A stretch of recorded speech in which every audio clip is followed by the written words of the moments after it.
الحمد لله رب العالمين والصلاة والسلام على نبينا محمد وعلى آله وأصحابه أجمعين، أما بعد. فعن ابن عمر رضي الله تعالى عنهما عن رسول الله صلى الله عليه وسلم قال: إذا ابتاع رجلان فكل واحد منهما بالخيار ما لم يتفرقا وكانا جميعا أو يخير أحدهما الآخر، فإن خير أحدهما الآخر فتبايعا على ذلك فقد وجب البيع، وإن تفرقا بعد أن تبايعا ولم يترك واحد منهما البيع فقد وجب البيع. متفق علیہ واللفظ لمسلم۔ خیار کا باب، اختیار کا باب۔ خیار معنی میں ہے اختیار کے۔ اختیار کہتے ہیں دو چیز دی جائے آپ کے سامنے، کہا جائے کہ دونوں میں سے آپ کسی ایک چیز کو پسند کیجیے، تو آپ نے جس چیز کو پسند کر لیا اس کو کہتے ہیں اختیار، پسند کر لینا، کسی ایک چیز کو اختیار کر لینا۔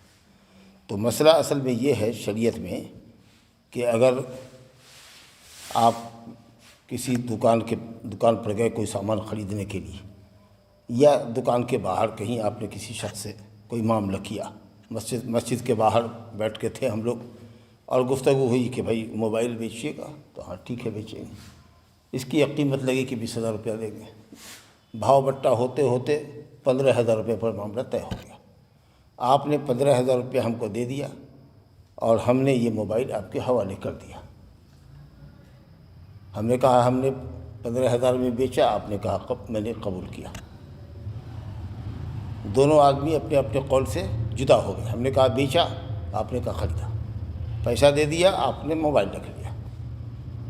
لیکن یہ شریعت کی خوبی ہے کہ جب تک ہم دونوں وہاں بیٹھے ہوئے ہیں، ایک ساتھ ہیں یا دونوں ساتھ چل رہے ہیں، تو جب تک ہم دونوں جسموں سے الگ الگ نہ ہو جائیں اس وقت تک ہم میں سے دونوں کو اختیار ہے کہ ہم جب چاہیں بے کو فسخ کر دیں، توڑ دیں کہ بھائی ہم کو نہیں خریدنا، یا آپ اپنا موبائل لیجیے، ہمارا پیسہ واپس کر دیجیے، یا ہم ہی نے آپ سے کہا کہ پیسہ لے لو بھائی، ہمارا موبائل واپس کر دو۔ یہ حق ہے، یہ رفق اور آسانی کے لیے۔ ہو سکتا ہے، ایک مثال دیتے ہیں، ہو سکتا ہے کہ آپ کو یاد آئے کہ وہ پیسہ جو آپ نے موبائل خریدنے میں لگا دیا، ہو سکتا ہے کہ اس سے کوئی ضروری کام آپ کو یاد آ گیا، یا ہم نے بھی یہ سمجھا کہ بھئی ہم نے تو اس کو کم قیمت میں مال دے دیا، لیکن ممکن ہے کہ اتنی قیمت میں ہم کو مال نہیں ملے گا، ہم نے بیچ کر غلطی کی۔ تو شریعت نے کہا کہ کوئی بات نہیں، جب تک آپ دونوں مجلس میں ہیں، چاہے 10 گھنٹے کی مجلس ہماری کیوں نہ ہو، ہم بس پر یہاں سے دربھنگے سے رانچی جا رہے ہیں، راستے میں ہم نے دونوں سیٹ پر ہیں، ہم لوگ طے کر لیا، جب تک کہ ہم دونوں الگ الگ راستے پر نہیں ہو جاتے، ایک دوسرے سے جدا نہیں ہو جاتے، ہم دونوں میں سے ہر کسی کو یہ اختیار ہے کہ وہ بے کو واپس کر دے، فسخ کر دے۔ یہ مطلب ہوا اس کا۔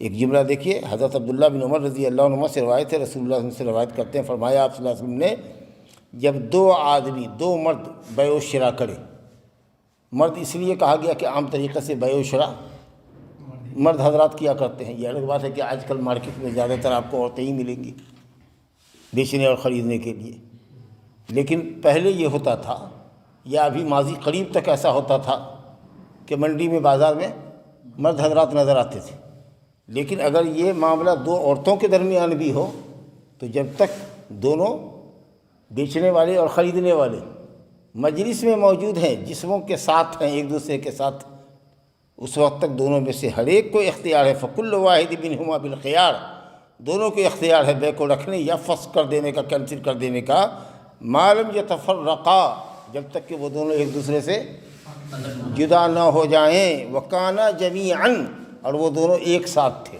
اس کا مطلب یہ ہوا کہ جدائی سے مراد یہاں پر کیسی جدائی ہے؟ جدائی سے مراد کیسی جدائی ہے؟ جسم کی جدائی، جسم سے ہم ایک دوسرے سے الگ ہو جائیں۔ ہاں، تفرق بالاقوال نہیں کہ ہم نے کہا بیچا اور آپ نے کہا خریدا، اتنا نہیں، اتنے کے بعد تو بیع ہو گئی۔ اب بیع ہونے کے بعد بھی جب تک ہم دونوں مجلس میں ساتھ ہیں یا ساتھ چل رہے ہیں، جب تک دونوں ایک دوسرے سے جدا نہیں ہو جاتے، اس وقت تک ہم دونوں میں سے ہر کسی کو اختیار ہے کہ وہ بیع کو توڑ دے، واپس کر دے، فسخ کر دے۔ یہ ایک جملہ آپ نے سمجھ لیا۔ چلیے آگے کا جملہ دیکھیے، او یخیر احدہم الآخر، یا ایک دوسرے کو اختیار دے دے۔ فَإِنْ خَيَّرَ أَحَدُهُمُ الْآخَرَ، اگر ایک دوسرے کو اختیار دے دے اور اس پر بیع ہو جائے، فقد وجب البیع، تو بیع ثابت ہو گئی، واجب ہو گئی۔ دونوں میں سے کوئی ایک اختیار دے دے، کیا مطلب ہوا؟ ہم نے یہ کہ سامان بیچا، آپ نے خریدا، آپ میری دکان پر بیٹھے ہوئے ہیں، ہم نے کہا کہ بھائی ہم اس کو فسخ نہیں کریں گے، ہم نے بیع کو اپنی طرف سے نافذ کیا۔ مجلس میں رہنے کی صورت میں ہم کو بھی جو اختیار ہے بیع کو توڑنے کا، وہ میں نے اپنے حق کو چھوڑا۔ ہاں تم کو حق ہے، تم جب تک بیٹھو تم چاہو تو مرضی رکھو یا نہ رکھو۔ تو اگر ہم نے اپنا حق ڈراپ کر دیا تو ہم کو اختیار تو نہیں ہے، مگر آپ کو اختیار ہے، ون سائڈ کو۔ آپ سمجھ رہے ہیں؟ تو آپ جب تک مجلس میں ہیں سامان واپس کر سکتے ہیں یا لے کے جا سکتے ہیں۔ اس کا مطلب یہ ہوا کہ اگر ایک شخص اپنے حق کے اختیار سے دستبردار ہو جائے اور دوسرے کو یہ حق رہے کہ جب تک وہ مجلس میں ہے بیع کو چاہے تو رکھے یا توڑے، تو اس دوسرے کو اختیار رہے گا۔ اگر اچھا ہم دونوں نے بیع تو کر لیا، دام ہم کو آپ نے دے دیا، سامان لے لیا، ہم نے بھی کہا کہ بھائی دیکھیے گھنٹوں ہم بیٹھیں گے منظور ہے، لیکن ہم کو اختیار نہیں ہوگا بیع کو توڑنے کا۔ آپ نے کہا کہ ہم کو بھی اختیار نہیں ہوگا بیع کو توڑنے کا، ڈن، بیع ہو گئی۔ تو جب ہم دونوں نے اپنے اختیار کو چھوڑ دیا تو اس کا مطلب یہ ہوا کہ اب ہم اگر بیٹھے رہیں گے بھی تو اب ہم دونوں میں سے کسی کو بھی بیع کے رد کرنے کا اختیار نہیں ہے۔ اللہ بھلا کرے، آپ لوگ کا سمجھ گئے آپ لوگ۔ وَإِن تَفَرَّقَ بَعْدَ أَن تَبَايَعَا، اور بیع کر لینے کے بعد جب دونوں ایک دوسرے سے الگ ہو گئے اور کسی نے کوئی اختیار سے فائدہ نہیں اٹھایا، آپ سامان لے کے چلے گئے، ہم پیسہ لے کر کے چلے گئے، یا ہم دکان پر ہیں اور آپ چلے گئے، یا ہم وہاں سے اٹھے اور چلے گئے استنجا کرنے کے لیے پیسہ رکھ کر کے، اور آپ بھی وہاں سے دکان سے آپ چلے گئے، فقد وجب البیع، تو بیع واجب ہو گئی۔ بات سمجھی گئی؟ تین بات سمجھ لیا؟ اچھا، ایک مفہوم اس کا یہ بھی ہے کہ بیع ہو گئی، ہم دونوں جب تک ساتھ تھے ہم کو اختیار تھا کہ جب تک ہم جسموں سے الگ نہ ہوں، لیکن جدا ہوتے وقت ہم نے آپ سے یہ شرط لگا دی صاحب سامان سے کہ بھائی دیکھو مجھ کو 2 دن کا اختیار رہے گا، اس کے باوجود بھی کہ ہم جا رہے ہیں۔ مثال کے طور پر جو چیز ہم خرید رہے ہیں، گہنا زیور خریدا ہے بیوی کے لیے، ہم لے کے تو جا رہے ہیں، لیکن اگر اس کو پسند نہیں آیا تو ہم تمہارا سامان کل شام تک واپس کریں گے اور تم کو پیسہ دینا ہوگا۔ اگر یہ ہم نے شرط لگا دیا تو اس کو کہتے ہیں خیار شرط۔ تو اگر یہ خیار شرط لگا دیا، یا آپ دکاندار نے کہا کہ کتاب لے کے تو آپ جا رہے ہیں جائیے، لیکن دکان پہ ہم نہیں بیٹھتے، ہمارے والد بیٹھتے ہیں، اگر وہ آئیں گے اور انہوں نے یہ کہہ دیا کہ تم نے وہ کتاب بیچ کیسے دی، اس کا بھاؤ بٹا تو ہم نے فلاں سے کیا ہوا تھا، کر رکھا تھا، ایڈوانس پکڑ رکھا ہے، تو کل تک ہم بھی اپنی کتاب آپ سے واپس منگوا لیں گے اور آپ کو پیسہ آپ کو بھیج دیں گے۔ تو اگر یہ خیار شرط بائع اور مشتری، بیچنے والے اور خریدنے والے میں سے کسی نے لے لیا ہے تو الحمدللہ 3 دن تک یہ اختیار آپ کو باقی رہے گا۔ الحمدللہ، سمجھ گئے آپ۔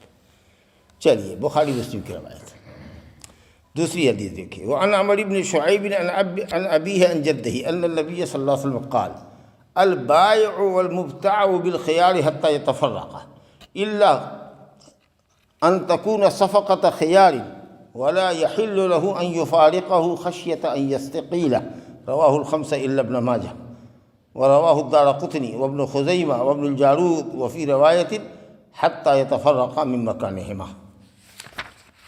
عمر بن شعیب اپنے باپ سے، وہ اپنے دادا سے روایت کرتے ہیں کہ بے شک نبی صلی اللہ علیہ وسلم نے فرمایا، بالکل وہی حدیث ہے جو بھی آپ نے سنا، البائع والمبتاع، بائع مانے بیچنے والا، مبتاع مانے خریدنے والا، بیچنے والا اور خریدنے والے کو اختیار ہے یہاں تک کہ وہ دونوں جسموں سے ایک دوسرے سے الگ ہو جائیں، الا ان تکون صفقۃ خیار، مگر یہ کہ خیار کا صفقہ ہو۔ صفقہ مانے بیع ہوتا تھا عرب میں کہ جب کبھی بیع کرتے تھے، ہو گیا، پیسہ دے دیا، سامان لے لیا، تو ہاتھ پر ہاتھ مارتے تھے، گویا کہ ڈن ہوا۔ یہ طریقہ تھا، اب اس طرح کا طریقہ اب نہیں ہے رائج، لیکن پہلے ہوتا تھا کہ منڈی میں سامان لیا دیا اس طریقہ سے ہاتھ پر ہاتھ بجاتے تھے، کہتے تھے بیع شرا ہو گئی، سمجھ لے گے؟ تو کہا یہ کہ بائع اور مبتاع کو اختیار ہے، بیچنے والے کو خریدنے والے کو اختیار ہے جب تک وہ دونوں جسموں سے ایک دوسرے سے علیحدہ نہ ہو، مگر یہ کہ صفقہ خیار ہو، خیار کا معاملہ ہو۔ کیا مطلب؟ اگر ایک شخص نے یہ کہہ دیا کہ بھائی ہم کو اختیار رہے گا جب تک ہم مجلس میں ہیں، ابھی آپ نے سنا نا، اور دوسرے نے کہا نہیں ہم کو اختیار نہیں، ہم نے بیچ دیا تو بیچ دیا، تو جس کو اختیار ہے اس کو اختیار رہے گا، یا ہم دونوں اپنے اپنے اختیار سے ساقط کر دیں، نہ ہم کو اختیار رہے گا نہ آپ کو اختیار رہے گا۔ دیکھو بھائی بیع و شراء کر لو، جو قیمت ہو گئی ہے اس پر تم بھی راضی ہو، سامان دینے پر ہم بھی راضی ہیں، بیٹھنا ہے بیٹھو گھنٹوں بیٹھو، لیکن نہ تم کو واپس کرنا ہوگا نہ ہم کو واپس لینا ہوگا۔ دونوں نے کہا ٹھیک، تو اب ہم بیع کو توڑ نہیں سکتے۔ ایک معنی اور بتایا ہے آپ کا کہ اگر ہم ایک دوسرے سے جدا بھی ہو رہے ہیں اور ہم نے صفقہ خیار لیا ہے، یعنی خیار شرط لے لیا ہے کہ ہم کو 3 دن کا اختیار رہے گا، باوجود کہ بیع ہو گئی، ہم دونوں ایک دوسرے سے جدا بھی ہو رہے ہیں لیکن ہم کو 3 دن کا اختیار رہے گا، 2 دن کا اختیار رہے گا، تو اگر یہ شرط آپ نے لگا دی ہے تو آپ اس درمیان میں جب بھی آئیے سامان اس کا واپس کر دیجئے، اپنا پیسہ لے کے چلے جائیے، سمجھ لیں گے؟ تو معاملہ کیا ہوا؟ بیع کب نافذ ہوگی اور کب نہیں ہوگی؟ بیع و شراء ہو جانے کے بعد جب تک مجلس میں فریقین اپنے خیار پر ہیں، بیع ابھی ہونے کے بعد بھی معلق ہے، کبھی بھی توڑی جا سکتی ہے۔ دونوں نے اپنے اپنے اختیار کو ساقط کر دیا تو بیع ہو گئی، ڈن، یا ایک دوسرے سے جدا ہو گئے اور کسی نے اختیار 1 دن 2 دن 3 دن کا نہیں لیا تو بھی بیع ہو گئی، الحمدللہ۔ سمجھے بات ابھی جاتا؟ وَلَا يَحِلُّ لَهُ أَن يُفَارِقَهُ، اب یہ جملہ دیکھیے، اور اس کے لیے حلال نہیں ہے کہ بیع کرنے کے بعد فوراً ہی ایک دوسرے سے جدا ہو جائے، اس ڈر سے کہ کہیں بیع کو توڑ نہ دے گا۔ مثال کے طور پر آپ کو یہ لگا کہ صاحب یہ موبائل تو بڑے سستے میں ملا، مثال کے طور پر 32,000 کا موبائل ہے، 15,000 میں دے دیا انہوں نے، اب دیکھ رہے ہیں اس کو کھول کر کے تو خریدا ہوا ہے، بنا ہوا ہے 2 مہینے کا، نہیں آیا، یہ تو آدھے سے بھی کم دے دیا، تو غنیمت مل گیا آپ کو، بس آپ نے جھٹ سے لیا، 15,000 روپیہ دیا اور جھٹ سے وہاں سے بھاگ لیا کہ کہیں وہ معاملہ کو واپس نہ کر دے۔ نبی صاحب نے کہا نہیں، اس طرح کا غرر اور دھوکہ نہیں کرو، یوں سامان خریدو، تم کو ضرورت ہے تو جاؤ، ہم کو بھی ضرورت ہوئی تو ہم چلے گئے، لیکن چال بازی ہے اگر دماغ میں دل میں کہ صاحب جلدی سے نکل لو تاکہ سستا سامان مل گیا ہے، کہیں ایسا نہیں کہ جب تک دکان پر رہیں گے اس کو اگر احساس ہو جائے گا یا کوئی بتا دے گا یا کسی طرح کی کوئی بات ہوگی تو یہ سامان واپس لے لے گا، اگر اس خوف سے بھاگ رہے ہو تو آپ نے فرمایا کہ یہ جائز نہیں ہے۔ جی آپ کو لینا ہے لے لیا، جانا ہے چلے جائیے، لیکن اس ڈر سے کہ کہیں بیع کو فسخ نہ کر دے، سامان لیا اور دکان چھوڑا یا اس جگہ کو چھوڑ دیا، تو نبی صاحب نے فرمایا لا یحل لہ، یہ اس کے لیے حلال نہیں ہے۔ اب اس پر اعتراض پڑتا ہے کہ حضرت عبداللہ بن عمر رضی اللہ عنہ جب کوئی سامان خریدتے تھے کسی دکان پر، وہ سامان ان کو بہت پسند آ جاتا تو فوراً خریدتے اور وہ خود کہتے کہ وہاں سے میں جلدی سے نکل جاتا، اس ڈر سے کہ کہیں صاحب سامان واپس نہ لے لیں۔ یہ حضرت عبداللہ بن عمر کیا کرتے تھے، اتنے بڑے صحابی تھے، انتہائی متبع سنت تھے، تو کیا جواب دیا جائے گا؟ جبکہ نبی صلی اللہ علیہ وسلم بات ہے کہ یہ حلال نہیں ہے کہ آپ اس سامان خریدنے کے بعد جلدی سے وہاں سے جدا ہو جائیے اس ڈر سے کہ کہیں واپس نہ ہو جائے بیع۔ تو حضرت عبداللہ بن عمر ایسا کیوں کرتے تھے؟ صحیح بخاری میں کہ عبداللہ بن عمر کوئی چیز لیتے تھے اور وہاں سے وہ جدا ہو جاتے تھے۔ یہ تو اس بات پر دلیل ہے کہ جدائی سے مراد جسموں کی جدائی ہے، یہ تو اس بات کی دلیل ہے جس کا حنفیہ انکار کرتے ہیں۔ حنفیہ اور مالکیہ اس کا انکار کرتے ہیں، وہ کہتے ہیں تم نے کہہ دیا بیچا، اس نے کہا خریدا تو ہو گیا بیع ڈن، اب بغیر عیب کے تم دونوں ایک دوسرے سے واپس نہیں لے سکتے چاہے مجلس میں بیٹھے رہو۔ لیکن جمہور علماء امام شافعی امام محمد کہتے ہیں کہ نہیں، جب تک مجلس میں بیٹھے ہیں دونوں یا ساتھ چل رہے ہیں کوئی عیب نہیں ہے، پھر بھی ہم کو اختیار ہے کہ جب تک مجلس میں ساتھ ہے بے کو ہم توڑ سکتے ہیں، بے کو نافذ بھی کر سکتے ہیں، توڑ بھی سکتے ہیں، یہی قول صحیح ہے۔ اور اس کی دلیل اس بات سے بھی ملتی ہے کہ خود حضرت عبداللہ بن عمر جنہوں نے یہ بیان کیا ہے، ان کا خود کا یہ حال تھا کہ وہ دکان سے جلدی چلے جایا کرتے تھے تاکہ دکان والے کا سامان واپس لینے کا موقع نہ رہے۔ تو معلوم یہ ہوا کہ جدائی سے مراد یہاں پر تفرق سے مراد بدن سے ایک دوسرے سے جدا ہونا ہے۔ اور ایک اور بھی لفظ وکانہ جمیعاً، دونوں ساتھ تھے، اب دونوں ایک دوسرے سے جدا ہو رہے ہیں، اس کا مطلب ہے کہ جسموں سے الگ ہو رہے ہیں۔ لیکن اب اس بات کے اوپر ایک اعتراض یہ پڑتا ہے کہ ایک طرف تو نبی صلی اللہ علیہ وسلم منع فرما رہے ہیں کہ توڑنے کے ڈر سے آدمی بھاگے نہیں، اور حضرت عبداللہ بن عمر خود ایسا کیا کرتے تھے۔ تو اس کے دو جواب دیے جا سکتے ہیں۔ ایک تو یہ ہے کہ وہ صحابی کا عمل ہے، وہ ہمارے لیے حجت نہیں ہے، مگر پھر آپ یہ کہیے گا کہ آخر صحابی کا عمل حجت نہیں ہے تو ایسا وہ کیوں کرتے تھے؟ تو سیدھی سی بات ہے، بہت آسانی سے ہم یہ کہہ سکتے ہیں کہ ممکن ہے کہ حدیث کا یہ ٹکڑا ان کو معلوم نہ رہا ہو، ورنہ اگر ان کو یہ بات معلوم رہتی کہ نبی صلی اللہ علیہ وسلم نے فرمایا ہے کہ بیعت کے توڑے جانے کے ڈر سے دکان سے نہ بھاگو، جلدی نہ نکل لو کہ کہیں دکان والا سامان واپس نہ کر لے، یا دکاندار بھی کہیں اور کے لیے نہ چلا جائے کہ ہو گیا نا اب ذرا سا ہم کو ضرورت ہے، لیٹرین جانا ہے، ہم جا رہے ہیں، سمجھا کہ تاکہ یہ واپس نہ کر سکے۔ تو اگر یہ وجہ ہے تب یہ جائز نہیں ہے۔ ممکن ہے کہ سیدنا حضرت عبداللہ بن عمر رضی اللہ عنہ کو یہ حدیث معلوم نہ رہی ہوگی۔ الحمدللہ۔ چلیے آخر میں روایت ہے کہ ایک روایت میں حتیٰ یتفرقا من مکانہما، یہ بڑا خوبصورت لفظ ہے، دونوں اپنی اپنی جگہوں سے جدا نہ ہو جائیں۔ اس کا مطلب صاف یہ ہوا کہ اگر ہم جہاز میں چل رہے ہیں، ٹرین میں چل رہے ہیں، یہاں سے دلی جا رہے ہیں، دونوں آدمی کسی ایک ہی ساتھ ہے آمنے سامنے، تو جب تک ہمارا سفر ہے ہم ساتھ ہیں جسموں سے، کبھی بھی 24 گھنٹے میں ہم سامان واپس کر سکتے ہیں، یہ جب تک ہم اپنی جگہوں سے جدا نہ ہو جائیں۔ تو صاف یہ اس بات کی دلیل ہے کہ خیار مجلس حاصل ہے، بائع اور مشتری کو، بیچنے اور خریدنے والے کو جب تک مجلس میں موجود ہیں بیع کے رکھنے اور بیع کے توڑنے کا اختیار حاصل ہے۔ اس کو کیا کہتے ہیں؟ خیار مجلس۔ جب تک مجلس میں ہے آپ کو اختیار۔ اور اگر مجلس سے جدا ہوئے اور 2 دن 3 دن کے لیے آپ نے اختیار لے لیا کہ بھئی ہم کو 2 دن کے لیے اختیار دو، سامان جیسے پیک کر کے دے رہے ہو ویسے ہی ہم لے کے جائیں گے، صرف دکھا کے گھر میں پسند ہو جائے گا تو ٹھیک، ورنہ سامان تمہارا واپس کر دیں گے۔ اس خیار کو کیا کہتے ہیں؟ خیار شرط، کیونکہ ہم نے شرط لگا دیا۔ بہت اچھی بات ہے۔ اور ایک خیار ہوتا ہے خیار غبن۔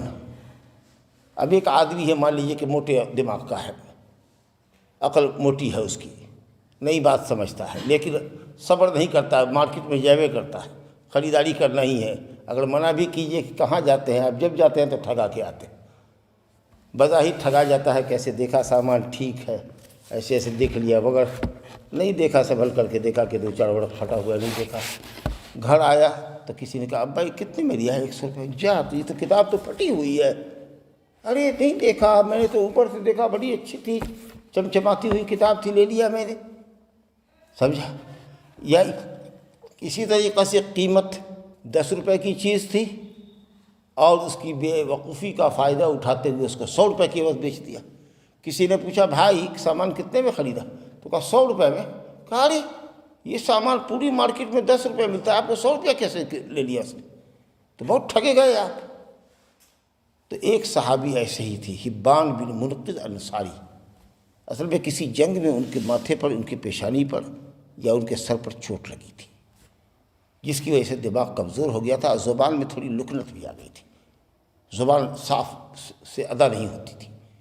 تو وہ جایا کرتے تھے مارکیٹ اور سامان خرید کے لاتے تھے، اور اکثر ٹھگے جاتے تھے۔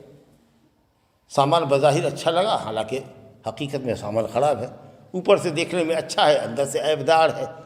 سامان کی قیمت وہ سمجھ رہا ہے کہ ہم سے ٹھیک لیا دکاندار نے، حالانکہ بہت بڑا گھاٹا ہوا ہے، اس کو بہت پیسہ اس سے لے لیا گیا ہے۔ تو اس نے نبی صلی اللہ علیہ وسلم سے شکایت کی کہ یا رسول اللہ میں بازار جاتا ہوں اور میں اکثر ٹھگی کا شکار ہو جاتا ہوں۔ تو نبی صلی اللہ علیہ وسلم نے فرمایا کہ اب جب جانا بیع کرنے کے لیے، خریدنے کے لیے، تو دکاندار سے کہہ دینا لا خلابہ، دیکھو بھائی دھوکہ نہیں، ہم لے جاتے ہیں کسی کو دکھانے کے لیے، اگر اس نے کہہ دیا کہ دھوکے کے شکار ہو گئے ہو تم، تو بیع تم کو فسخ کرنی ہوگی۔